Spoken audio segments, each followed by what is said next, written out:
tutorial, we will have a look at widgets. Widgets are a tool that will allow you to add information to the player screen. We will add a health bar to the player screen, and we will update it when our health is updated in the player character. Alright, in our blueprints and then first person template folder, I'm going to create our widget. Right mouse button, user interface, and then widget blueprint. WB health bar. Open it up. Now a lot of this is going to be new to you, but we're just gonna go and hopefully things will start to make sense as we tackle this. We have our details panel here, so we know that one. And we have our palettes. This contains all the different types of buttons and components that you can add. And then we have our hierarchy, and this is basically the screen as we see it. So I'm going to start off with a horizontal box because I want to have the text that says health, and then I want a health bar, and I want that to be together in one box. So I'll look for horizontal box. You can drag that in. And now we can actually add text and a progress bar to that horizontal box. So here we can already see text under common. I can drag that on top of the horizontal box. You can see it appear. And there's also a progress bar under common, and we can also drag that on top of the horizontal box, and it will be placed after the text. When we click text, we can see in the details panel a whole bunch of settings. Now the one that's most important to us right now is just text, and we want that to say health. You can also change the color, the font. You can add an outline, which is pretty nice. We'll do that right now. That's under font, outline settings. Let's put that to 1. And then let's change the size to 15. Compile and save. When we look at our progress bar, we can see that it's pretty small.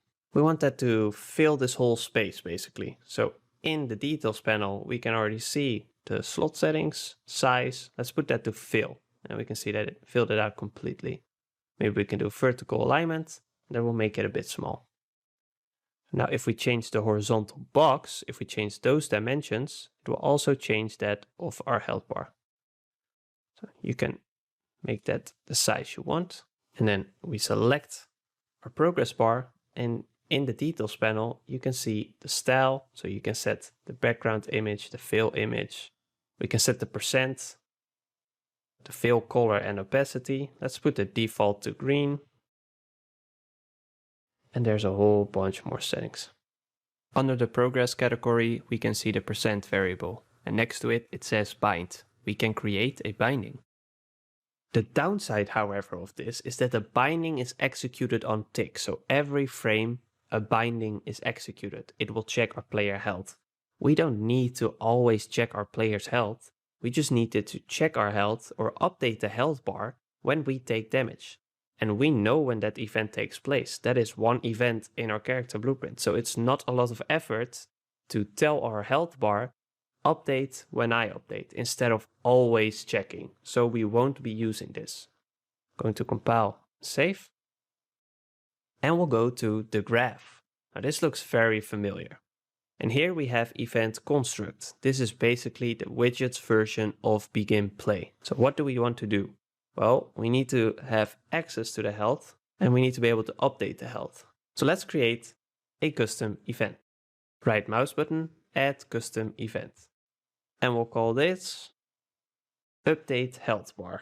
Now, what do we need when we're updating the health bar? Well, we need the player's health. So in the details panel, when we have the update health bar event selected, we can add an input, new parameter, and it will automatically add a boolean for us. Of course, we want this to be a float, and we'll call that health. Now the progress bar goes from 0 to 1. We have a maximum health of 100, so that would be 1. So our current health, we can divide by our maximum health in order to get its percentage going from 0. So we'll drag off and do float divided by float, and we will divide it by 100. Then we have a reference to our progress bar. We can do a get, and then we can call set percent. So we can actually update the percentage of our progress bar. Make sure to connect these two. So now we can call update health bar. We can give the health variable. We divide it by our maximum health, which is 100, and then we can update the percentage. Now a nice little detail to add is to see what the percentage is like. So just when we go back to Designer, we can see the appearance, fill, color, and opacity. Let's see if we can change that. Set, fill, color, and opacity. There we go. It's there. Press enter, and we have it. So now we can change the color depending on our health. What we can do here is add a select. And we need the second one, select utility. And we need to create a rule. So we'll get our health. If our health is smaller than 50, float smaller than float, let's make that 50, then we want our health bar to be red. You could take this a lot further, you can make a lot more colors, a lot more checks, but we'll just do green or red. So if it's smaller than 50, we'll make it red. If it's bigger than 50, we will make it green. Compile and save. We don't need to do anything on construct. We don't need to do anything before it's constructed. We don't need to do anything on tick. This is it. Let's comment our code, update health bar, compile and save. We are pretty much done here in the widget. Feel free to have a look at other common components. We're going back to the first person player character to start our widget. We want to do that on begin play. So let's make some room. Move sprint over a little bit. Drag this out. On begin play, we want to create a widget, which is called create widget. And we want to make sure that that is set to our health bar, which is right here, WB health bar. But we aren't done yet. When you create a widget, it just means that it exists. It doesn't mean yet that it is added to our viewport. So after creating it, we need to call add to viewport. This way, it's actually added to our screen. I'm going to move sprint over just a little bit further because we also need a reference to our health bar widget. I'm going to right mouse button, promote to variable, and we'll call this WB health bar. Because we now have a reference to it, we can now make changes or call events, which is what we need. Zoom out, go back to the only place right now that we take damage, zoom in. So right here, before the branch takes place, we need to get our health bar. And we can now call update health bar. And we'll place that in the middle. Move this down a little bit. And we can feed in our new health into the update health bar. Compile and save. And when we press play, we now have a health bar. And when I press P, you can see I start taking damage. And when I go below 50, the health bar color will change to red. That was our introduction to widgets. But feel free to add more information to your screen. Maybe you can set up a name for your player character that you can add it in the level instance. Next up, we'll radically change the look of our scene using a post-process volume. In this module, we will have a look at the post-process effects. We will have a look at the post-process volume in our level, and we will add a post-process component to our character. We will use this post-process on our character to drain the color from our scene when our player takes damage. The post-process volume has got to be one of my favorite volumes inside of Unreal. You are just able to change the look of your scene so dramatically. When we go to the world outliner, you can already see that there is a post-process volume over there, and it is already changing some things around. So when you click on it, you're exposed to a lot of different settings. And the most straightforward ones would be under color grading. You can change the temperature, change to really warm, change to really cold. I'm going to reset that. You can change the tint, and you can change a whole lot more settings. In the scene over here, you can see that I put saturation on 1.1, and I did something with the contrast. We will also be working with saturation in our character. Now this is a volume, so I've currently have it set to infinite, unbound. So now even if I'm here, you can still see the effect. But if I turn this off, the effect is also turned off. you can see it's a volume. So when I go into the volume, it's enabled again. It also uses priority. So if you have a different volume with a higher priority, the one with the higher priority will apply its effects and the one with the lower priority will be ignored. Just like you have a post-process volume, you can also add a component. Let's go to our first person character and add a post-process component. Post-process. This is basically the same, but it's onbound and not really a volume. It's a component, so it just applies these settings. Let's compile. With the post-process volume selected, change the priority to 1. This will give it a higher priority than the one that we have in our level. And we want to set the blend weight to 0. So by default, it's not really enabled. Blend weight determines how much it should apply to the scene. So it's basically just a multiplier of the whole volume. So what we want to use it for is to drain the color from our screen as our health goes lower. So we'll put saturation on 0. This will drain all the color from our scene. But then we'll use the blend weight to update how heavy this is being applied to our scene. Compile and save. Let's move up our debug and extend it a little bit and drag this out. So just as we update our health bar, we want to update our post-process volume's blend weight. So we can get a reference to it and we can set the blend weight. Make sure it's connected. Blend weight, similar to our health bar, needs a value of 0 to 1. So we could do the same thing as we did before with the health bar. We can divide our current health by our maximum health, but we can also use something different and learn something new, and that's called map range clamped. Map range clamped. I'm going to make some room for this node, move up everything, move this even a little bit further, and connect this. So this might look a little bit overwhelming. We have 4 numbers that we need to fill in range A, in range B, out range A, out range B. But it's actually pretty simple. Let's keep it simple and use the whole numbers. So we have a range of going from 100 to 0. Our health comes in. It's in between 0 to 100. And then the output, the out range A, out range B, needs to be the same. So if our value is A, then what is our output? It would be 0, because we do not want the post-process effect to be active if we have full health. But if our health is 0, we need this post-process to be in full effect. Compile and save. Let's play. So when we press P, you can see that slowly but surely the color is just disappearing from our screen. Now our health, it's never going to be 1 basically, because if our health is 0, then the game restarts. So you can also change the range.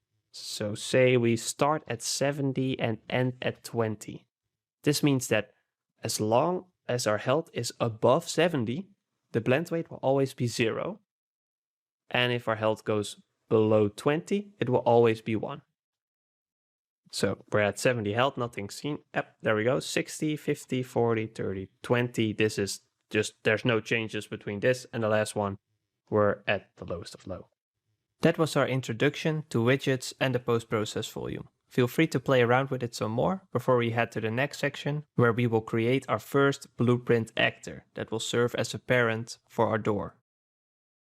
In this module, we will create our own parent blueprint for a door. This door will have an animation for opening and closing. After the first module, we will create child blueprints that will each have different ways of calling the logic from their parent. This section will hopefully show you the importance of setting up parents and show you that there's a lot of ways leading to the same result. So just because you're doing something differently doesn't mean it's wrong or that yours is better. It depends on your project. Now, why do we create a parent? Creating a parent in Unreal can save you a lot of time. Our character is a great example of a child blueprint. Our first person character, its parent, is a character. The parent of a character is a pawn. A pawn, for example, can receive input from the player controller but does not have the capsule collision, the mesh, or the movement component included in the character class by default. So we will create a door parent that can open and close, and this will allow us to call these open and close events in any child of the door parent. Right, let's create our door parent. I'm going back to the blueprints folder. I'm going to add a new folder called doors. Inside, I'm going to right mouse button and create blueprint class. Like we just talked before, we will just use an actor as our base, and we'll call it BP door parent. Let's open it up, and now we have this. No movement components, no capsule collision, just a default scene root. Now we want to add our meshes to it. So we'll go to add component and we'll look for static mesh. Here we can see static mesh. That's the one we want to add. We'll call this door frame. And we will duplicate it, Ctrl W, or you can add a new static mesh and we'll call this door. Compile and save. Now for the door frame, we want to set the static mesh. We can just look for door frame. There we go. And for the door, we want to look for door again. And select SM_door. Now we need to make sure that these line up. So I'm going to move this to the left. Turn off snapping so we can properly move it. And there we go. Now what do we need this parent to do? What logic do all these doors share? It's the opening and the closing. We'll go to the event graph. We don't need begin play, we don't need tick, we don't need any of this, so we'll delete all of them and we'll add a custom event. And we'll call this open door. We will create another custom event and we'll call this close door. Now we can add a timeline, which we're familiar with. So let's go ahead and add a timeline. We will call this door animation. And when open door is started, we will play. When closed door is called, we will reverse. Let's open this up. How long do we want this animation to be? I think 0.75 seconds should be fine. Just like before, we want a value to go from 0 to 1, because we'll do the rotation on that. So we'll need a float track. Add a key, add another key. We'll select the first one, we'll put it on 0, 0. We'll select the second one and we'll put it on 0.75 and 1. Select both. Key interpolation set it to user, will look a bit better. And compile and save. Let's name the key track. And let's name that door alpha. Okay, going back to the event graph. On update, we want to update the relative rotation. So let's select the door. Let's actually go to the viewport and see what we want. So I'm going to switch to rotation mode, which you can do at the top here or by pressing E on your keyboard. And let's see. Let's go 110 degrees, minus 110. Back to the event graph, grab a reference to the door and do set relative rotation. Connect update to set relative rotation. And we can also call a lerp for a rotator. Whenever you're dealing with rotations, even if it's just to do the yaw, I still recommend using the lerp rotator because you get the option to select shortest path. And this will prevent any strange issues from happening where it will rotate along the wrong side, basically. So the alpha is our alpha. The rotation will go from 0 to minus 110. Compile and save. Let's comment our code, door animation, and that's basically all we need to do inside the BP door parent. And now we can start moving to the children. We have now created our own first blueprint from scratch. A door with logic in it to open and close the door. In the next module, we'll create our first child blueprint and add logic to call the open and close events. In this module, we will create our first child blueprint. We will add a box collision that checks for our player character, and when we overlap, we will open the door. Let's create our door child. But first, there's one more thing we need to do in the BP door parent. Let's open it up, go to the viewport and select default scene root. Right now, it's a little bit too small for us to enter through. So I'm going to make it a a lot wider, maybe 1.5 and then 1.3 in height. Yes, that will make sure that we can at least walk through it normally. Okay, let's find our door parent in the folder. So content blueprints doors, and right mouse button, create child blueprint class. We'll call this BPC underscore door underscore overlap. Okie dokie, let's open it up. So we want this door to open when our player overlaps or gets close to it. We need a collision component for that. So we're going to go to component, add component, look for collision, and there we have box collision. Let's add that. Make it a little bit bigger. We'll go to the details panel. Be 500, 500, 200. Maybe a little bit smaller, 400, 400. Just find the right value for you. So when we get close enough, it will open up. I like this. When we scroll further down, we don't need to do anything with navigation. Collision. What do we want for collision? We need to generate overlap events because we need an event to happen when we overlap. Can character step up on is not really important. And we will keep the collision preset on overlap all dynamic. We will add a check for our player later. Scrolling further down, we don't need tags, replication, nope. Events. We can actually very quickly create events for the beginning of an overlap and on ending of the overlap. You can see them here. On component begin overlap, on component end overlap. Let's create events. Just click the plus sign and you'll get an event created for you. I'm going to select the box and also click that button on component end overlap. So now we have two events, one for the beginning and one for the end. In this case, I just want the door to open when our player character enters the volume. So not just any pawn, but just our player character. We can do a quick check for that. We can drag off the other actor. So that's the actor that is overlapping our box. And we can do equals, two equal signs, equals object. And then what's easy is that we can just call get player character. And now we have a reference to our player character. So we can connect these two. And then we need a branch. So I'm going to hold B and click. And now we have a branch. You can also look for a branch. And when we overlap, we want the door to open. So we'll say open door. This same check we also want if we're ending the overlap. We don't want the door closing on us if some other pawn leaves the area and we're still in there. So connect, make sure it's our player character, and then call close door. Compile and save. Zoom out. Let's comment our code. See, overlap, open and close door.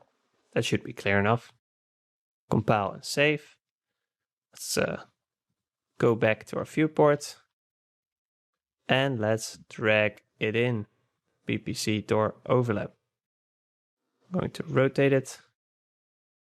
There we go.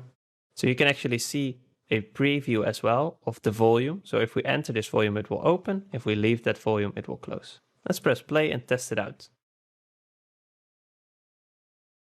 There we go. Open, close, open, close.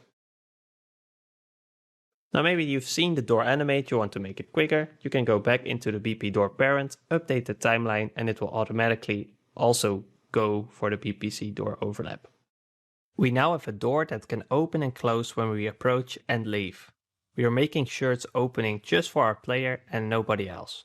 In the next module, we'll create a whole new actor that will serve as a pressure plate. When we or anything else stands on top of it, an assigned door in our level will open. In this module, we will create a new actor. This actor will serve as a pressure plate. This actor, we can assign a door in our level to open when something stands on top of it. Why don't we go ahead and make a little puzzle? We'll create a pressure plate and when something stands on top of that pressure plate, a door will open. So instead of making a child blueprint of the BP door parent, we'll create a new blueprint actor. Blueprint class, actor. And we'll call this BP pressure plate. Let's open it up. Same as before, we'll add a static mesh component and we'll call this pressure plate. Let's set the mesh to a cube and let's scale it down, make it 0.1. Compile. Let's add another box collision. We don't need to rename that, it's fine. And drag that up. Make it a bit bigger.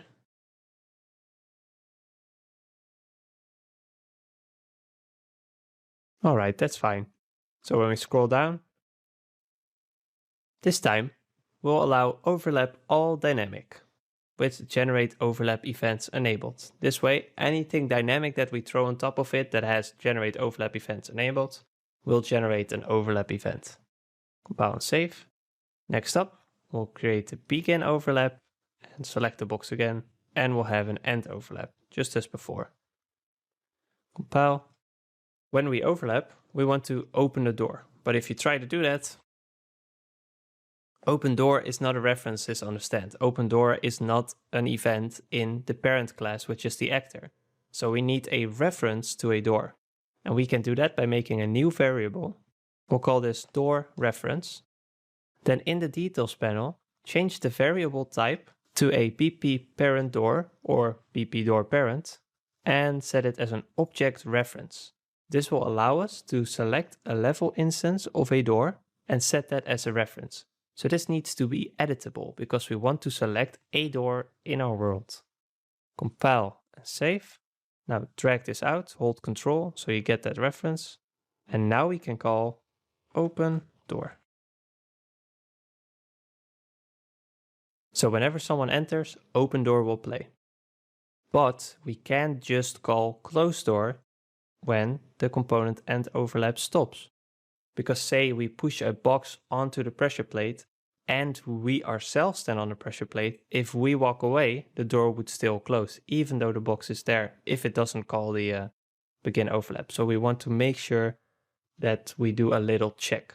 What we can do is we can grab the box and we can do get overlapping actors. We need to do a class filter, which we will just set to actor, because pretty much any actor is good enough for us. This will return an array.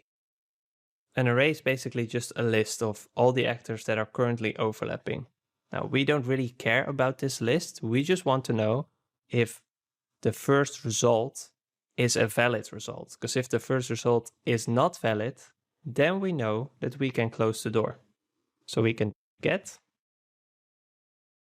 This way, we get the first one in the list, and then we can say is valid. We want the second one with the question mark. Connect these two together, and if it's not valid, we will close the door. So one is not valid, we connect, and we will close the door. Let's try it out. Let's drag one in. Compile and save. Let's place a BP door parent right here. Now this has no way to open. Let's put a pressure plate behind these cubes so that we can shoot the cubes and they can fall onto the pressure plate. And now you can see we need to set a door reference. And we can see both the BPC overlap and the BP door parent. If you set the reference variable to a parent, then you also get access to all the children. But we want the parent, of course. So we can do it this way. We can also select this, which allows us to pick an actor directly in the scene. One last thing we need to check on these cubes if they have the right collision settings. So let's scroll down. They are physics actors, so that should be fine, but they don't generate overlap events. So maybe we need to enable that if we want to shoot the blocks that fall on the pressure plate. Let's see if it works. Let's try it ourselves first. When we stand on it, it opens, and when we leave, it does not close. What would this mean? Let's exit out of there. Let's return to the pressure plate. If you want to debug something like this, you could do a print string like we did before, but you can also do right mouse button and then watch this value. So now we'll keep an eye on this. So when we press play, We'll move to the pressure plate, stand on top of it, and leave. Shift F1 allows you to get your mouse, and then we can go back to here. Here at the top we can select an object to debug. We need to select our pressure plate. And now we can actually see what is overlapping. So it says watching actor, BP pressure plate. So it's overlapping himself. There's no way in the get overlapping actors to exclude yourself. So the first result in this list will always be himself. That's unfortunate, but not something that's really annoying. We can just set this to get 1. This way we ignore the 0 result, which is always himself, and we try to check the next actor. Compile and save. We can stop watching. You can stop watching by just clicking this little loop icon. Let's try it again. We stand on top of it, the door opens. I want to get to it, but I'm too late. But if we shoot one of these guys, the door now opens and we can walk through it. We created a new blueprint actor that when stood upon will open a door that we can assign in our level instance of the pressure plate. In the next module, we will enable input on a child of the door and set up logic for when an input is pressed. In this module, we will create a new child blueprint of our door. We can enable input on this actor and then set up inputs like we did before to have the door open and close when we push a button on our keyboard. Our new door will share a lot of logic with the BPC door overlap, but instead of creating a child blueprint, we will duplicate it. Right mouse button on BPC door overlap and select duplicate, and we will call this BPC door interact. Let's open it up. What we are going to do now is we are going to enable the input on this door when our player approaches, and then we'll have an interaction event triggered to open the door. So that means we need to add an interaction event or input. We'll go back here, settings, project settings, we've done this before, engine, input, action mapping. We'll add a new action mapping and we'll call it interact. I will do E as a key. Find it on the keyboard. There we go. And we now have this event. Now we can't just go into the door and say interact. Well, we can, but whenever we press E, this will never happen. We need to enable the input on this actor. Now, how do we go about doing that? Well, in this case, we're already specifically checking for the player character, so nobody else can trigger this. That's good. So now we can say enable input. We can get that. And now we have a target, which is self, and a player controller. For the player controller, we can just drag it off and say get player controller and press enter. The player controller is a thing that processes all your player input, so it's also the one that sends everything to the player character. And now, over here, we are enabling input on this actor. This doesn't mean that our character will stop moving, it just means that we can also send input to our new door, the interact door. So we'll delete this for now, shove this up. Just like we can enable it, we can also disable the input. So dragging off of the get player controller, I'm now going to do disable input. If you paid attention, you notice something. It hooked itself up to the target. This will actually disable the input on our player controller, which means the whole game won't receive input anymore. Our character won't, the door won't. We need to make sure this is disconnected. So you can right mouse button break link, but you can also do alt click. The player controller needs to be connected to player controller and the target can be self. We want to disable the input on this door. Delete this closed door. There we go. Now we have our input action interact. Whenever we press this, we want the door to open, and when it's pressed again, we want the door to close. We can keep track of this with a boolean, but we can also add something else, something called a flip-flop. Kind of a funny name, but it makes sense. Every time this gets an input, it will do the other thing. So first it will do A, then it will do B, then it will do A, etc., etc., etc. Just taking turns on each side. So the first time we want to open the door, and the second time we want to close the door. Lift that up. We could add an extra layer of polish to this. We'll go to the viewport and we'll add a new component, and we will add a text render component. We will move that up to the door and have that say E, because that's the button we are using to interact with. Compile and save. We can actually duplicate this and make sure it's also on the other side. Rotate it around 180 degrees. No matter what side we approach right now, we'll get that little text render. Now it might be nice if we make those children of the door. So we can drag them on top of the door, and now they are children of that door. So whenever that door moves, all of its children will move with him. And in the details panel, we want to go to rendering and then enable hidden in game. This means that by default, if we're in the level, the text is hidden. Compile and save. Let's go to the event graph and let's get a reference to these two.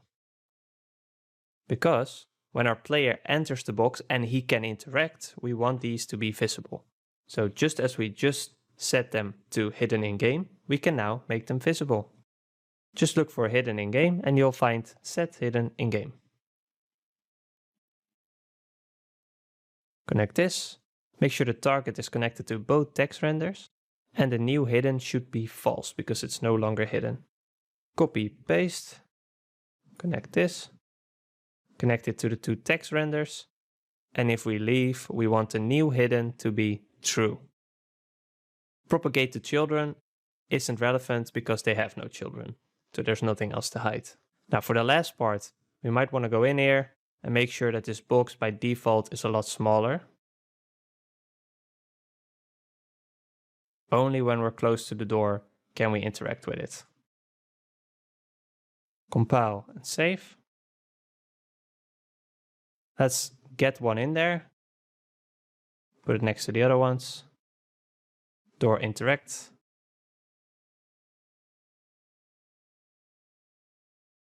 Press play. When we get close enough, we'll get the pop-up E. We can press E, it will close. Now when I press E, nothing happens. Go a little bit closer until I'm in, press E, it opens and closes. There you go. So you're able to see as well, can I open or close it? Yes. As you can see, it might be a little bit weird that the text moves with it, so you can put it in the center if you want. We can now push E on our keyboard to open and close our door when we are close to it. There's one more part to this section, and here I will give you a short introduction to blueprint interfaces and sphere traces. In this module, we will create a blueprint interface, which makes it a lot easier for us to communicate between blueprints that perform similar actions. Interacting with a door or interacting with a chest can often share the same event that triggers that behavior. Blueprint interfaces allow us to save a lot of time and to streamline the process of setting up these events that you use differently in multiple different actors. Interfaces might be a little hard to wrap your head around at first, but they are basically an incredibly powerful tool to communicate between blueprints that share a lot of the same events. Let's just get started on creating our own first interface. We'll go back to blueprints and the first person template. Then in that folder, right mouse button, and instead of going to blueprint class, we will go to blueprints, and here we will find blueprint interface. Select that, and we'll call it BPI interaction. Now we open that up, and as you can see, we have my blueprints, functions, so we can create functions, and the details panel where we can set up inputs and outputs. Now for our events, we simply want to create one function called interact. So now we have a function called interact as part of our BPI interaction interface. Let's actually get that logic in somewhere. Switching back to the first person example map, going back to blueprints, doors, make a new child of the BP door parent, call it BPC door interface, and open it up. Now we want to add the interface to this actor, and you do that in the class settings at the top. We go to class settings, and here you can see interfaces. There's currently no interfaces. So we'll go to add, and we'll look for interaction. There's already a lot, so we'll just have to look for interaction. There we go, BPI interaction. Select, and as you do that, if you pay attention, in the My Blueprints tab, you will see that the interact function just appeared. We can now right mouse button on it and say implement function. There we go. We can now use this event interact to execute the logic that we want. And we will just steal the logic from our other interaction door by adding a flip-flop, where the top leads to open door and the bottom leads to close door. And that's all we need to do in here. But imagine you have an NPC or something, and if you interact with him, he might talk to you. You can use that same event interact, and all you have to add is the logic for the talking afterwards. We will actually set up the interaction in the first person player now. So compile and save. Return to the first person example map, go to the blueprints folder, first person template, first person character. Let's zoom out a little bit. Now we don't have to add the interaction interface to the player itself, but we do have to add our new interact input action. So let's look for interact. And now we have our own input action interact. So what we will do is that when we press this, we will have a look if we are standing in front of something that can be interacted with. We will do a sphere trace by channel. Traces are something that you'll use a lot. Usually you'll go for a line trace maybe for something like this, but I like to go for a sphere trace because it's not just one single line going through the world, it is something that we can change the radius of.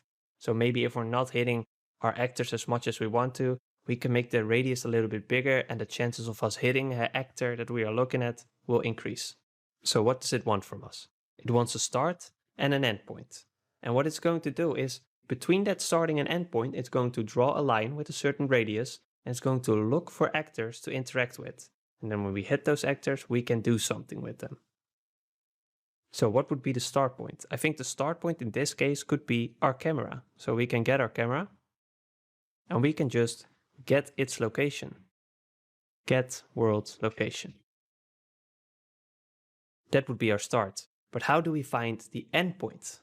Well, we can use the forward vector of the camera, so the direction it's looking at, get forward vector.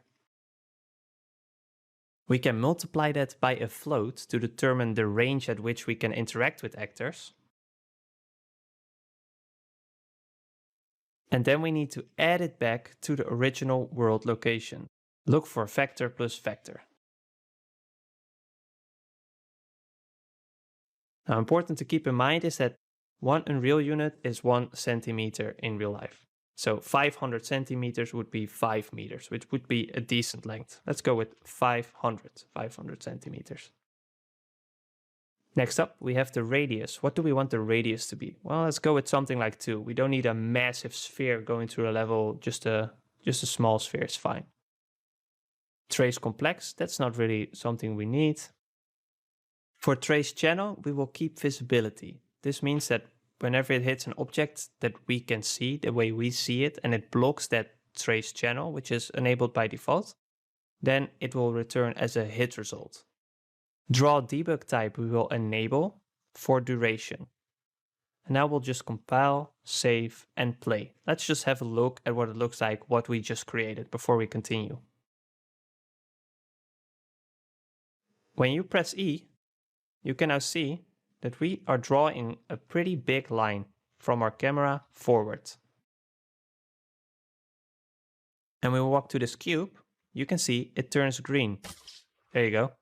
It turns green. That means it has a hit result. So when we walk to the door, you can see it hit the door actor. It actually hit the overlap. Okay, now we know that our trace works. We just need to be able to interact with an actor. What we can do here is it will give us hit results. You can break the hit results. This will give you all the information that comes with the trace. We don't really care about all of this. All we care about is, did we hit something? So blocking hit. We'll add a branch for that.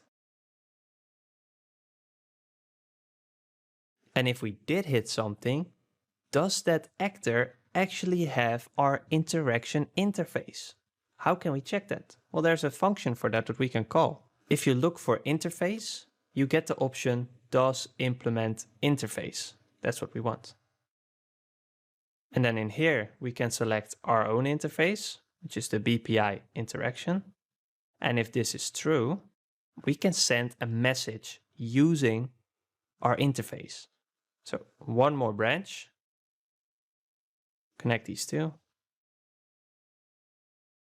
And now if we drag off hit actor, and now we can actually call interact. In between brackets, it says message. It sends a message to this actor. And if this actor has this interface, which we already checked that it does, it will execute that event that we added. It is using that interface to send a message. It doesn't know what will happen after that. He just knows I'm calling this event. That's how interfaces are incredible, because if this interface was on an NPC, this same function will interact with a door, it will interact with an NPC, it will interact with anything that you add the interface to. And it needs to block the visibility trace channel, of course. But we could hit a cube and we will not send him a message because he doesn't have the interface. Let's actually go and try it out. Add our new door as well. Going back to doors and get the door interface, drag that around. Right, let's have a look if we can now open a door by interacting with it. This door, nope. Well, if we get close enough, of course it will open, but that was always the case. This one then, nope. This one, not yet. And finally, the door with the actual interaction interface, yes. We can walk through it, we interacted with it. It can close again. But what if we look at the door directly? We can't. There's no way for us to be able to interact with it. Knowing what we know and seeing in our debug, it's not really hitting anything. It's just going straight through the door. This means that the collision on the door is either not set correctly or it's not present. So we'll go to the BP door parent. In the viewport, we check our door mesh. So here we go, scroll down. Block all dynamic. So this means it blocks everything. And if we check the trace response visibility, it blocks it. So it's supposed to block it, but it doesn't. This will actually force us to go into the mesh and check if there's collision enabled. Now, this is a whole new window. We don't have to go super in depth here, but it is important that you know how to check collision. So at the top, you can see simple collision. And I don't see anything. Let's open the frame, for example. You don't have to follow with this one, just to have a look. If we click simple collision, you can see there is collision here. So apparently this door that is part of the starter content doesn't have collision enabled. It's actually really simple in Unreal to add collision.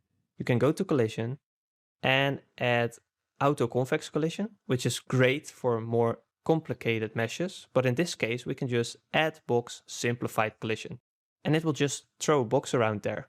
Now all we need to do is save. And if we go back to play, watch this. Boom, there we go. It opens.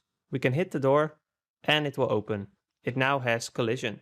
And we were able to find this because we had the trace visibility on and we are not afraid of stepping out of Blueprint and opening up a static mesh and looking at the collision and changing it if we have to. Going back to our first person character, we can turn off the draw debug. We should probably comment this. Select everything. Interact event, BPI interface. That's how I'll know later on. This is where I work with the interface and this is where I set up the interaction. We had a look at interfaces and traces, two tools which you will use a lot when working with Unreal. Outside of the few examples that we covered in this section, there's a lot of ways in which you can open and close a door. It's worth it to take some time and think about the best way to do it for your project or your game. In the next section, we will have a look at how to add particles and sounds, which can be very important to deliver a necessary layer of polish to convey your idea.